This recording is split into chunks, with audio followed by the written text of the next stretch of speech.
This is Timbrel, and you're now tuned in to Pin Drop Discussions Podcast.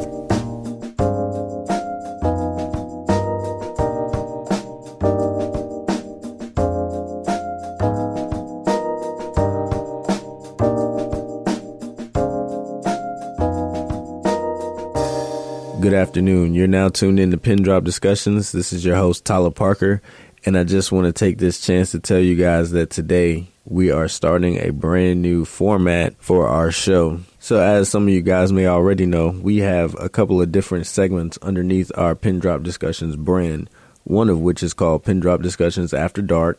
The other is called, obviously, the Pin Drop Discussion Show. The other is called Pin Drop Discussions Conversations. There's a new one coming out that I'm announcing today. It's called Non-Apologetically Politicking. And then the last one is the Pin Drop Discussions Late Night Show. That is the live late night show that we did on St. Augustine's campus. We're going to be doing more of those soon. So there won't be anything specifically changing to the format of the podcast itself, but more or less the brand. So we're going to start adding articles to our WordPress page, which is going to be linked to our Instagram page, which is going to be linked to the Facebook page and the Facebook community. Obviously, we're working on updating the website, getting that back up and running because the content and the flow of the website didn't fit the agenda. So we should have the website back up by December at the latest, and you should start to see more of the YouTube clips up there. We're going to start to have more footage, just more visuals, more audio, more everything. We want you to engage in the Pin Drop Discussions experience. So that is the overall goal of the Pin Drop Discussions network. So that is what I'm referring to when I'm speaking of the format changing. And also with the format changing, we are looking for contributors and subscribers, all of that jazz. So if you guys want to donate money or donate information, resources, time, whatever it is that you want to donate, hit us up. Let us know what's going on, what exactly you want to contribute, and we'll be more than happy to accept that graciously. And just to be transparent, contributions would go towards equipment. It would go towards helping some of our students here at St. Augustine University. If they're interested in editing or, writing the articles, then that would go towards helping them out. It's not for my own personal benefit because I have two jobs, one of which is my work study that I do through St. Augustine's University, which is working in the radio station and doing this. Pin Drop Discussions. The other, I work at the YMCA, and I also sell t-shirts and write books and all this other great stuff. So the money that is accumulated and the time and the resources, all of that great stuff will be used towards helping someone else. Because to be honest with you, I would love for people to be able to help me out. And I understand that helping me out with this vision, with this goal takes time. And one of the things that I'm learning is time and money operate in a space where they tend to clash. And if your time and your money are clashing, then that becomes stressful. So if I ask somebody for their time, I would like to be able to at least give them something. And, a lot of times people say, well, you should just be able to pay out of your own pocket. That is true. You should be able to pay out of your own pocket.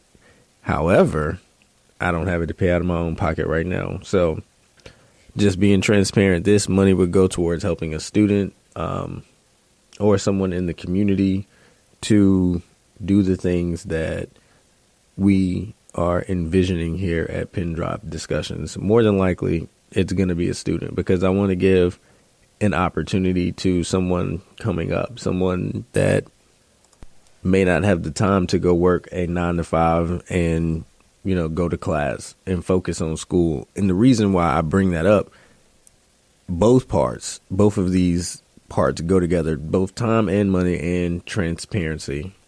Because I consider time and money as one, and then transparency is another. So that's why I said both.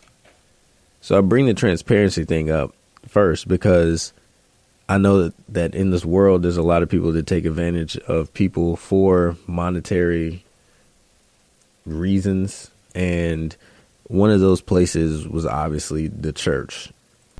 Now, the reason why I said the church is because I believe that a large part of the reason why a large number of people do not attend church or have lost faith in church is because of spiritual abandonment. And I believe that is also tied to transparency and money and time, because people feel like they're contributing their money and their time in a place that's not being very transparent with them. Now, granted, all churches aren't like that, but the reason why I bring it up is because that is something that I encountered while I was going. And, it was like, well, why is tithes such a big issue, and we don't know where the rest of we don't know where the rest of these finances are going. So I contribute transparency to the reason why people feel spiritually abandoned. And they also feel financially abandoned because they feel like they're being taken advantage of in a place that they shouldn't. Because if you are going somewhere and you're looking for spiritual discernment, you're going to a place that literally where you feel like you're at your weakest and you feel like you're at your lowest point. You don't feel like the people in the congregation are going to take advantage of you. And I think that's kind of where we have our worst character analysis at, is in the church. Because we judge the people in church on a pedestal. And when we see them outside of church, or we see them doing things that are outside of the tradition of church, then we throw the book at them. Literally. Because we're saying, well, you shouldn't be this, you shouldn't be that. And I think that's why when we see these great examples of church leaders, it's like, oh, well, you should be like this, you should be like that. And we don't take into account that every person is still human. So the reason why I bring it up is because if a person was to be transparent and they were to be elected as the leader from whoever, and they say, if they feel like they were ordained by God and they say, I was called, I was chosen, and I feel like I'm the leader of this congregation. Now, granted, if that church is operating under its own leadership, then it doesn't necessarily have rules or regulations that other churches might have that are branches of one another. So like, you might have a bishop that presides over these other churches that have to be accountable and hold each other accountable. And that is something that is very critical, is because we are missing not only that accountability as far as where these finances going, but accountability as far as, well, who's looking after such and such? Who's looking after so and so? Are they okay? And of course, there are deacon boards that are supposed to be in place to prevent some of these things, to go see the sick and shut in, or have families, that they look after. So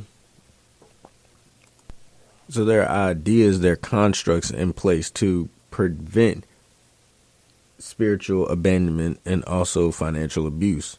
However, sometimes things slip through the cracks and the system isn't perfect. No system is perfect. So the idea of being transparent, of having leaders that are transparent, is critical and is crucial. And it's out there. There are people out there who are very transparent with their congregations. There are people who are very honest with what they receive and where it goes. And then there's others that are just like anybody else in the world. They see the church as a business. They see the church as a 501c3. They see an easy opportunity to scam somebody. And you have people out here who they have coined the term proselytizing, who prey on the weak in heart, the weak in spirit, and they abuse them. And it hurts. It hurts the community. And I feel like a lot of people don't know is that if you do not have both of these in check, if you do not watch your congregation to see the people that are spiritually abandoned, or if you're not watching to see the people that are being financially abused, and you don't have to be the one doing it. It could be somebody else in your congregation. You could be the most perfect leader and not realize that there are people taking advantage of someone in your midst. it happens. It happens all the time. Like, things happen at churches where a child is molested or raped or abducted, or things are stolen in the church. And I emphasize that because it's not just financially. It could be dreams. It could be ideas. Like, people take things and go missing, right? And you're like, well, that wasn't their character while they were here. I know Bob. That wasn't Bob. That wasn't Jimmy. Like, so it's like, who is it that you can trust in the church, right? Because it could be the leader. It could be regular members. Could be somebody on the deacon board. It could be anybody, right? It could be the first lady. It could be anybody you don't know. I'm not pointing fingers at anybody because I haven't been to anybody's church in a while. So, and I didn't leave because somebody was doing any of that, because I don't want somebody to listen to this and say, okay, well, maybe I think I remember Tyler saying he went to this church. So no, this has nothing to do with anybody that I know of. I was thinking of an incident that happened at a church in Raleigh, but I hadn't been to that church. And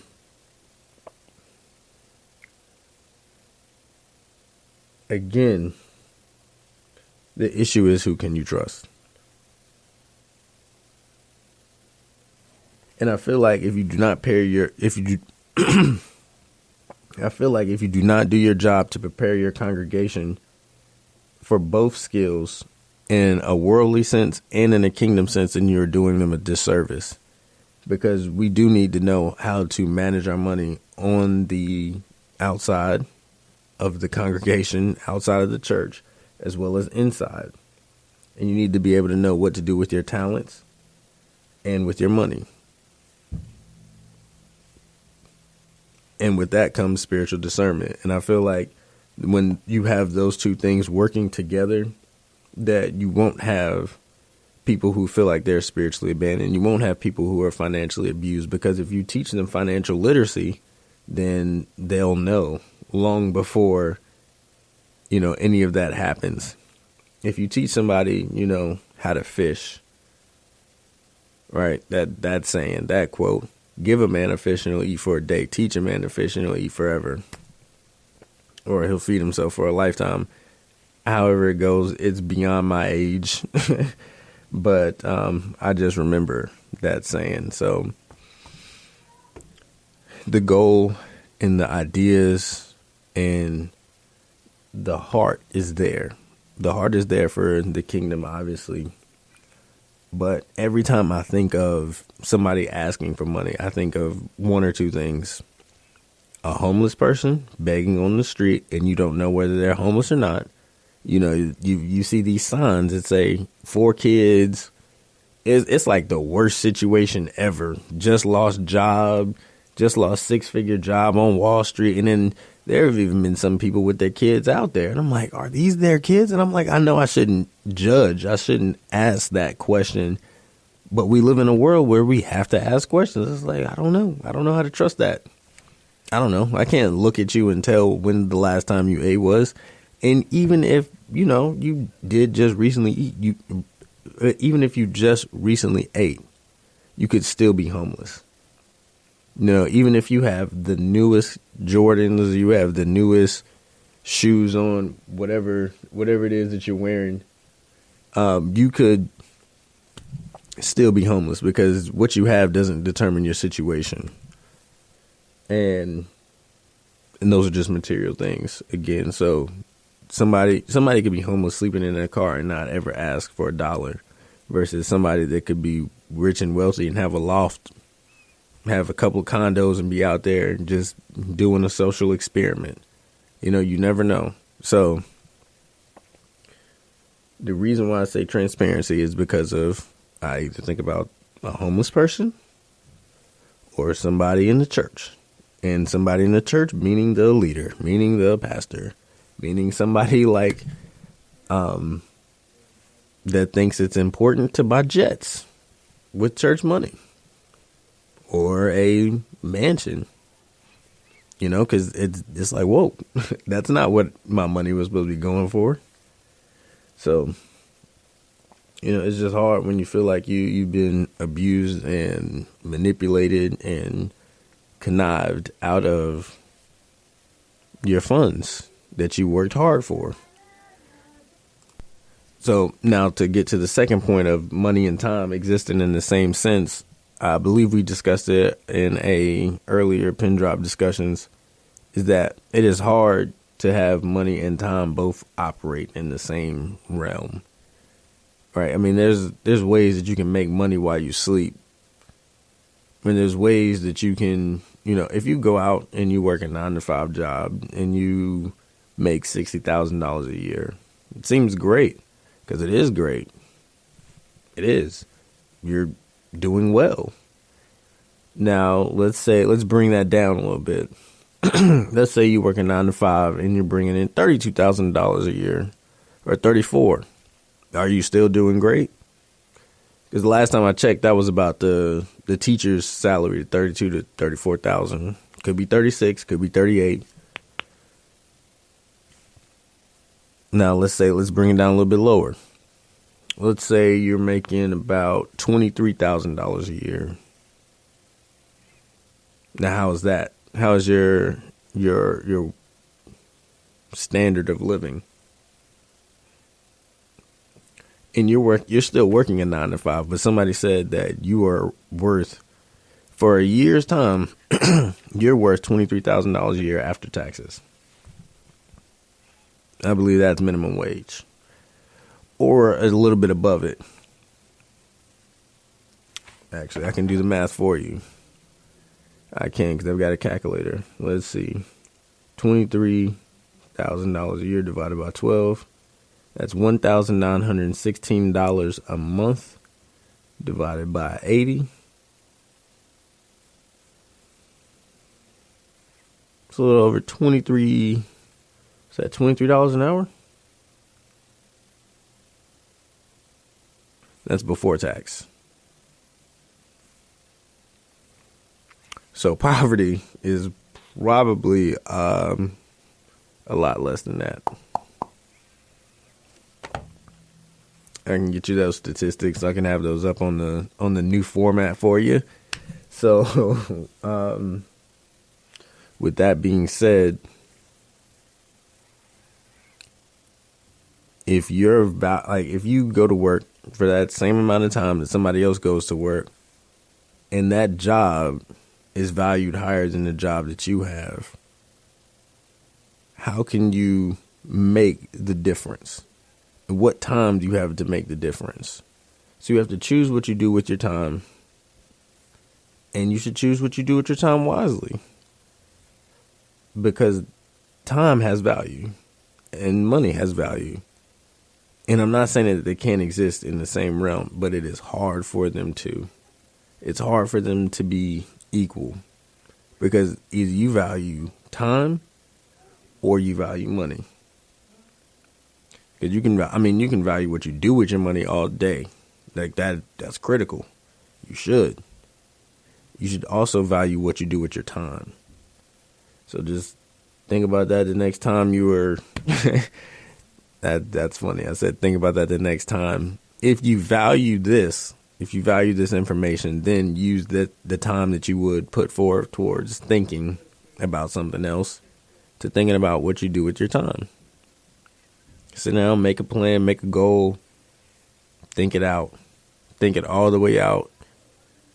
Because that's what I had to do. I had to reevaluate what I wanted to do. I had to take some time off from pin drop discussions. I had to take some time back and just sit back and say, you know what? I think I need to come up with a better plan, because my money is not equaling my time, and my time is not equaling my money. So it makes me scratch my head. So when I speak to things that are stress factors, I'm speaking from a personal level. I'm speaking from a personal perspective. So I hope you guys enjoyed it. This has been Pin Drop Discussions. This is Tyler Parker. Tune in next time. We're going to have more material, more content. It's going to be great. Stick with us. And the next Pin Drop Discussions episode will be coming pretty soon. So you're going to see a barrage of Pin Drop Discussions episodes, actually. We're going to try to hit 50. That's our goal. But all right. Thank you guys for tuning in.